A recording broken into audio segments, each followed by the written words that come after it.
Great works are performed not by strength, but by perseverance. This quote could not stand more true than on this week's episode about having not only a growth mindset, but why, if you don't already have a growth mindset, you are severely hindering your ability to progress personally and professionally.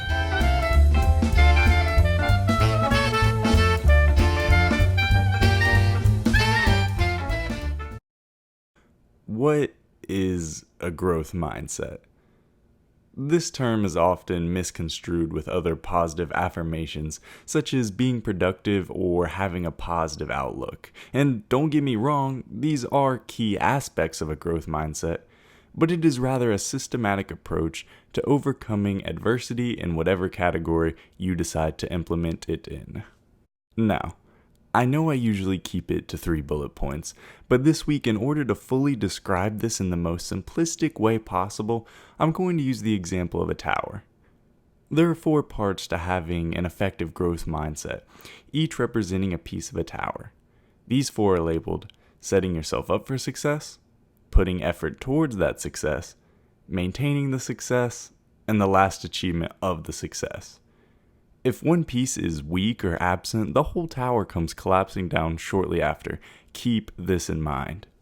Starting with the most fundamental piece of said building, we look at the foundation, or setting yourself up for success.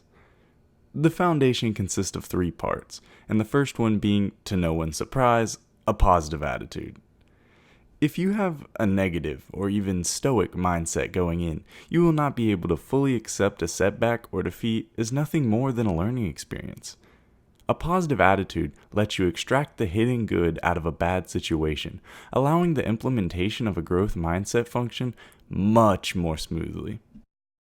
Moving into part 2, we look at the next major point of self-discipline. Now, let's not overcomplicate this part because it's just as simple as part 1. Self-discipline allows you to have the ability to follow up and do what you say you're going to do. Without discipline or any form of keeping yourself in check, what's to say you won't back out for a reason as simple as getting bored? For a growth mindset to produce results, there needs to be an implementation of guidelines and restrictions you set for yourself so you can best paint the path for success. Lastly, and most importantly, the final piece of the foundation is grit.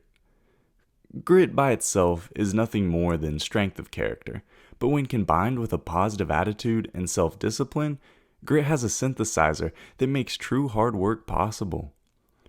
Without this fusion, hard work can be put off as nothing more than mindlessly overexerting yourself.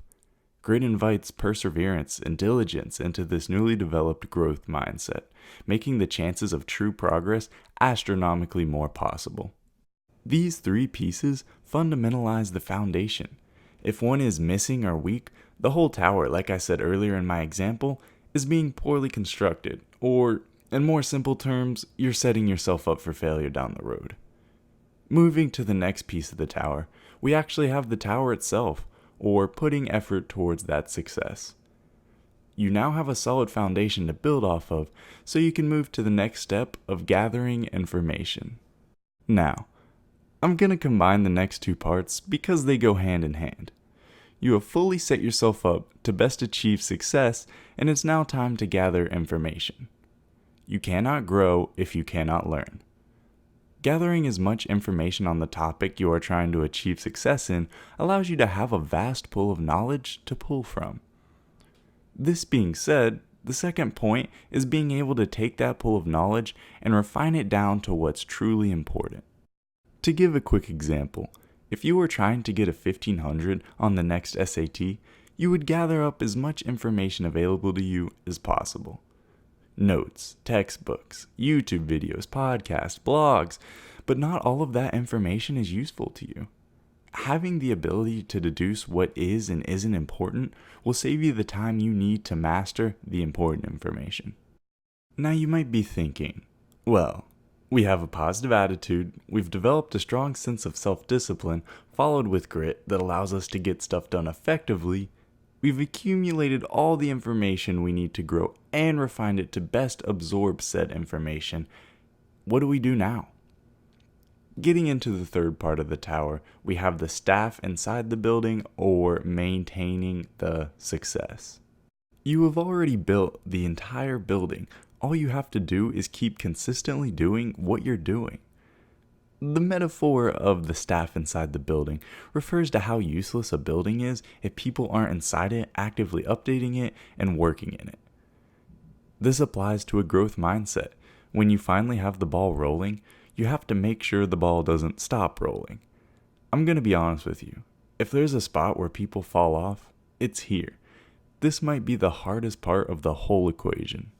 It is so easy to lose interest or interpret a couple of small defeats as a devastating blow to whatever you are pursuing and simply give up. All that work you did building up to this is forgotten and put to waste right on the edge of something great. For many people, this is and will be the case. That is why I'm going to stress this point so hard. Consistency beats out intensity in all circumstances, and having a growth mindset is the exemplar of this. To wrap this up, having a growth mindset is not always easy. To look at defeats as opportunities to improve goes against human logic, but it is proven effective time and time again, with some of the most successful people in the world encouraging everyone to alter their mindset to one of growth. As the final piece is put on the tower, it is the achievement of success. If you have endured through the entire process of perseverance with the mindset of looking to grow and not expect immediate results, you get to enjoy the achievement of your labor and hard work you proved you can put out. Thank y'all for tuning into this week's episode about having a growth mindset and why it's important. I hope to see all of you guys next week.